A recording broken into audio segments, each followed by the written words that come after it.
വിശ്വാസികൾ പടുത്തുയർത്തിയ ഒരു മഹാപ്രസ്ഥാനമാണ് പാവറട്ടി സർവീസ് സഹകരണ ബാങ്ക്. കാലങ്ങളായി ഈ ബാങ്ക് ഭരിക്കുന്നത് ഐക്യ ജനാധിപത്യ മുന്നണിയുടെ പാനലിൽ മത്സരിക്കുന്നവരാണ്. അവർ മത്സരിച്ച് വിജയിച്ച് ഡയറക്ടർ ബോർഡിൽ വരുമ്പോ ഗ്രൂപ്പ് അടിസ്ഥാനത്തിലുള്ള മത്സരങ്ങൾക്ക് ശേഷം ഈ ബാങ്കിനെ പല വർഷങ്ങളായി ഭരിക്കുന്നതിന് വേണ്ടി വിഭജിച്ചുകൊണ്ട് യഥാർത്ഥത്തിൽ കുറച്ചു കാലങ്ങളായി ഈ ബാങ്കിനെ തോന്നിയ രീതിയിലാണ് ഭരണം നടത്തിക്കൊണ്ടിരിക്കുന്നത്. തുടർച്ചയായി ഇതേ പാനലിൽ ഉള്ളവർ വിജയിച്ചു വരുന്നത് കൊണ്ട് തന്നെ ഈ ബാങ്കിലെ അഴിമതിയും കെടുകാര്യസ്ഥതയും കൊള്ളയും തട്ടിപ്പും ഇവിടെ പുറത്തേക്ക് വന്നിരുന്നില്ല. പക്ഷേ ഇവര് ഗ്രൂപ്പ് അടിസ്ഥാനത്തിൽ വഴക്ക് തുടങ്ങിയപ്പോ ഈ ബാങ്കിന്റെ ഭരണസമിതിക്ക് നേതൃത്വം കൊടുക്കുന്നവർ നടത്തുന്ന ഓരോ അഴിമതിയും ഓരോരുത്തർ വിളിച്ചു പറഞ്ഞു തുടങ്ങി. സത്യത്തിൽ ഭാരതീയ ജനതാ പാർട്ടി വിചാരിച്ചത് ഇത് തിരഞ്ഞെടുപ്പ് മത്സരത്തിന്റെ വിജയത്തിന് വേണ്ടി ഗ്രൂപ്പ് അടിസ്ഥാനത്തിലുള്ള കൊമ്പുകോർക്കലായിരിക്കുമെന്നാണ് വിചാരിച്ചത്. പക്ഷേ ഭാരതീയ ജനതാ പാർട്ടി ഈ ബാങ്കിന്റെ ഉദ്യോഗസ്ഥരുമായി സംവദിച്ചു, ഈ ബാങ്കിലെ ജീവനക്കാരുമായി സംസാരിച്ചു. ആ സമയത്ത് അവരുടെ ഭാഗത്തു നിന്നും വന്നത് ഗ്രൂപ്പ് അടിസ്ഥാനത്തിൽ കോൺഗ്രസുകാരൻ വിളിച്ചു പറഞ്ഞതിനേക്കാൾ 10 മടങ്ങ് ഇരട്ടിയുള്ള അഴിമതിയും കൊള്ളയുമാണ് ഈ പാവറട്ടി സർവീസ് സഹകരണ ബാങ്കിൽ നടന്നിരിക്കുന്നത് എന്നാണ് നേരത്തെ ഇവിടെ സൂചിപ്പിച്ചു. തുടർച്ചയായി കുറച്ചു കാലം പ്രസിഡന്റ് സ്ഥാനത്തിരുന്ന ഒരു മഹാൻ,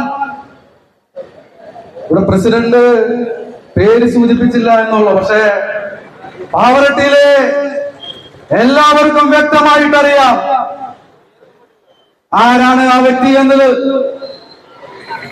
ഒന്നുകൂടി നേരത്തെ സൂചിപ്പിച്ചു, പുഴയോരത്തെ ഭൂമി എന്ന് സൂചിപ്പിച്ചു. അപ്പൊ പാവറട്ടിക്കാർക്ക് വ്യക്തമായി ആരൊക്കെയാണ് അത് എന്ന് വ്യക്തമായി മനസ്സിലായിട്ടുണ്ടായിരിക്കാം. അത് മാത്രമല്ല, പുഴയോരത്തെ മാത്രമല്ല, കരമേഖലയിലെ മറ്റു മേഖലയിലെയും വില കുറഞ്ഞ ഭൂമികൾ വാങ്ങി അത് മറ്റൊരാൾക്ക് മുറിച്ച് വിൽപ്പന നടത്തി. ആ മുറിച്ച് വിൽപ്പന നടത്തുന്ന വ്യക്തി ആ വ്യക്തിയോട് പറയുന്ന തൽക്കാലം നിങ്ങൾക്ക് തരാൻ പണമില്ല എങ്കിൽ ബാങ്കിലോട്ട് വന്നാൽ മതി.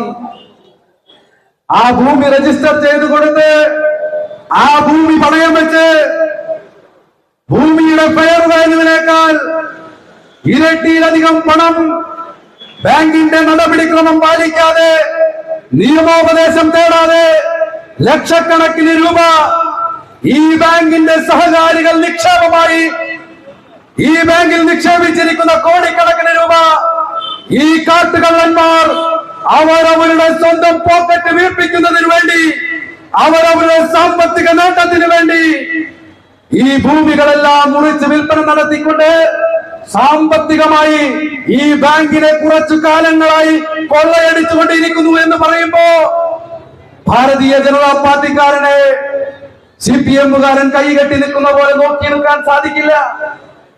കാരണം കുറച്ച് ഒരു 24-25 കിലോമീറ്റർ അകലെ കരിവന്നൂർ ബാങ്കില് ഇതേ പണി CPM-കാരൻ ചെയ്തപ്പോഴാണ് ഭാരതീയ ജനതാ പാർട്ടി ഐതിഹാസികമായ സമരത്തിന് നേതൃത്വം കൊടുത്ത് 300-ലധികം കോടി രൂപ ഇടതുപക്ഷ ജനാധിപത്യ മുന്നണി കൊള്ളയടിച്ച കരിവന്നൂർ ബാങ്കിനെ പൊതുസമൂഹത്തിന്റെ പക്ഷം വലിച്ചു കീറിക്കൊണ്ട് ഐതിഹാസികമായ സമരത്തിന് നേതൃത്വം കൊടുത്ത് സാക്ഷാൽ സുരേഷ് ഗോപി നേതൃത്വം കൊടുത്ത സമരം, ആ സമരത്തിന് അനന്തരഫലമായി തൃശൂർ പാർലമെന്റിലെ ഓരോ ജനാധിപത്യ വിശ്വാസികളും ഭാരതീയ ജനതാ പാർട്ടിയെ നെഞ്ചോട് ചേർത്ത് പിടിച്ച ആ രാഷ്ട്രീയ പാർട്ടിക്ക് ഈ കൊടും കൊള്ള കണ്ട് സമരത്തിനിറങ്ങാൻ സാധിക്കുകയില്ല. കാരണം നാട്ടുകാര് ചോദിക്കും, നിങ്ങൾ കൈയിട്ട് വാങ്ങിയ നിങ്ങൾക്ക് എന്ത് അവകാശമാണ് സമരം നടത്താൻ? അതുകൊണ്ടാണ് ഭാരതീയ ജനതാ പാർട്ടി ഈ സമരം ഏറ്റെടുത്തുകൊണ്ട് മുന്നോട്ട് വന്നത്. ഇവിടെ ഇന്ന് മത്സരിക്കുന്നത് കോൺഗ്രസിന്റെ പാനൽ എന്ന് പറഞ്ഞുകൊണ്ട് കോൺഗ്രസുകാരൻ ഒരു ഭാഗത്തുകൂടെ വോട്ട് ചോദിച്ച് വീടുകളിൽ കയറി ഇറങ്ങുന്നു.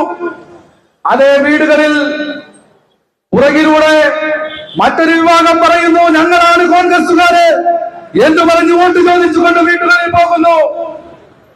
അപ്പോഴാണ് ഞങ്ങളിത് പരിശോധിച്ചത്. ഇത്രയ്ക്കധികം നിധി കാക്കുന്ന ഭൂതമാണ് പോവറട്ടി സർവീസ് സഹകരണ ബാങ്ക് എന്ന് ഞങ്ങൾ പരിശോധിച്ചപ്പോഴാണ് മനസ്സിലായത്. കൊടും കൊള്ളയാണ് നടക്കുന്നത്. അതുകൊണ്ട് തമ്മിൽ തല്ലി തീർക്കുകയാണ്. കൈയിട്ട് പോരാനും അവസരത്തിന് വേണ്ടി കാത്തിരുന്നുകൊണ്ട് ഐക്യജനാധിപത്യ മുന്നണി എന്ന് പറയുന്ന രാഷ്ട്രീയ പ്രസ്ഥാനം ഈ പാവറട്ടിയിലെ പാവപ്പെട്ടവരെ പട്ടാപ്പകൽ ഈ സെൻട്രൽ ബാങ്കിന്റെ ഒരു ഹെഡ് ഓഫീസ് തുറന്നു വെച്ച് കോടിക്കണക്കിന് രൂപ ഈ പാവറട്ടിയിലെ വ്യാപാരികളും മറ്റ് തൊഴിലാളികളും സമാഹരിക്കുന്ന നിക്ഷേപത്തിന്റെ പണം കൊള്ളയടിച്ചുകൊണ്ടിരിക്കുന്നു എന്ന് പറയുമ്പോൾ ഭീകരമാണ്. യാതൊരു സംശയവുമില്ല, ഭീകരമാണ്. ഇവിടെ 3 സെന്റ് പണയം വെച്ചാൽ ശരിക്കും ബാങ്കിംഗ് പ്രൊസീജിയർ അനുസരിച്ച് വായ്പ നൽകാൻ പാടില്ല. പക്ഷേ ഇവിടെ ഒരു ഡയറക്ടർ അവരുടെ കുടുംബത്തിൽ വരുന്ന ഭൂമി പണയം വെച്ച് ലക്ഷക്കണക്കിന് രൂപ വായ്പ എടുത്തിരിക്കുന്നത് 3 സെന്റിന്റെ ആധാരം പണയപ്പെടുത്തിയാണ്. പരിശോധിച്ച സമയത്ത് ഇവിടുത്തെ ലീഗൽ അഡ്വൈസറെ പോലും അറിയിക്കാതെയാണ് ആ തീരുമാനമെടുത്തിരിക്കുന്നത് ഭരണസമിതി എന്നാ പറയുന്നത്. പാവപ്പെട്ടവന് 4.25 സെന്റിന്റെ ആധാരം പണയം വെച്ചവന്റെ പാവപ്പെട്ട പെൺകുട്ടികളുടെ കല്യാണത്തിനോ മറ്റാവശ്യത്തിനോ ഈ ബാങ്കിൽ കയറി വന്നാൽ അവനെ നിയമത്തിന്റെ ഉപദേശം പറഞ്ഞുകൊണ്ട് അവനെ മടക്കി വിടുന്ന ഈ പോവർട്ടി സർവീസ് സഹകരണ ബാങ്ക്, ഈ ബാങ്കിന്റെ ഡയറക്ടർ ബോർഡിൽ കാലങ്ങളായി വിജയിച്ചു വരുന്നവർക്ക് നിയമവിരുദ്ധമായി ലക്ഷക്കണക്കിന് കോടിക്കണക്കിന് രൂപയാണ് കൊടുത്തിരിക്കുന്നത്. എന്നാൽ അത് തിരിച്ചടയ്ക്കുന്നുണ്ടോ? യഥാസമയത്ത് തിരിച്ചടയ്ക്കുന്നുണ്ടോ? ഈ ഡയറക്ടർ ബോർഡിൽ നിന്ന് നേരത്തെ ഞാൻ സൂചിപ്പിച്ച പുഴയോരത്തെ ഭൂമി വീതം വെച്ച് ലോൺ നൽകി പണം അപഹരിച്ചവരും തിരിച്ചടയ്ക്കുന്നില്ല. അതുപോലെ തന്നെ ഈ 3 സെന്റ് ഉൾപ്പെടെയുള്ള ആധാരം പണയം വെച്ചവരെ ഒരു നയാ പൈസ പോലും തിരിച്ചടയ്ക്കാതെ ഈ ബാങ്കിനെ കൊള്ളയടിച്ചുകൊണ്ട് മുന്നോട്ട് പോകുന്നു. മറ്റൊരു ബിരുദൻ ഈ പാനലിൽ മത്സരിക്കുന്നുണ്ട്. ആ ബിരുദന്റെ ഭാര്യയുടെ പേര് കനറ ബാങ്കിൽ പണയത്തിലായിരുന്നു. സഹകരണ ബാങ്ക് ചട്ടമനുസരിച്ച് ടേക്ക് ഓവർ ചെയ്യാൻ നിയമപരമായി സാധിക്കുകയില്ല. പക്ഷേ 59 ലക്ഷം രൂപയ്ക്ക് ആ ബിരുദന്റെ ഭാര്യയുടെ പേരിലുള്ള ലോൺ ടേക്ക് ഓവർ ചെയ്തുകൊണ്ട് എല്ലാ നിയമങ്ങളും കാറ്റിൽ പറത്തിക്കൊണ്ട് 59 ലക്ഷം രൂപ ഈ സഹകരണ ബാങ്കിൽ നിന്ന് നൽകി. ബഹുമാനപ്പെട്ട ജില്ലാ അധ്യക്ഷൻ ഇവിടെ എത്തിച്ചേർന്നിട്ടുണ്ട്. നമുക്കെല്ലാവർക്കും അറിയാം, ഐതിഹാസികമായിട്ടുള്ള കരുവന്നൂർ സഹകരണ ബാങ്കിന്റെ അഴിമതി. അവിടുത്തെ ഒരു ജീവനക്കാരൻ പുറത്തു കൊണ്ടുവന്ന് ഇരിങ്ങാലക്കുട മണ്ഡലം ഓഫീസിൽ വന്ന് പറഞ്ഞ അന്ന് ഭാരതീയ ജനതാ പാർട്ടി ഏറ്റെടുത്ത ഒരു സമരമാണ് 300 കോടിയുടെ അഴിമതി. ആ തട്ടിപ്പ് പിടിച്ചെടുത്ത സമരത്തിന് നേതൃത്വം കൊടുത്ത ഭാരതീയ ജനതാ പാർട്ടിയുടെ അമരക്കാരൻ ഈ സമരം ഔപചാരികമായി ഉദ്ഘാടനം ചെയ്യാൻ എത്തിയിട്ടുണ്ട്. അദ്ദേഹത്തെ ഉദ്ഘാടന പ്രസംഗത്തിന് വേണ്ടി ക്ഷണിച്ചുകൊണ്ട് ഞാൻ എന്റെ വാക്കുകൾ ഉപസംഹരിക്കുന്നു. നന്ദി, നമസ്കാരം, വന്ദേ മാതരം.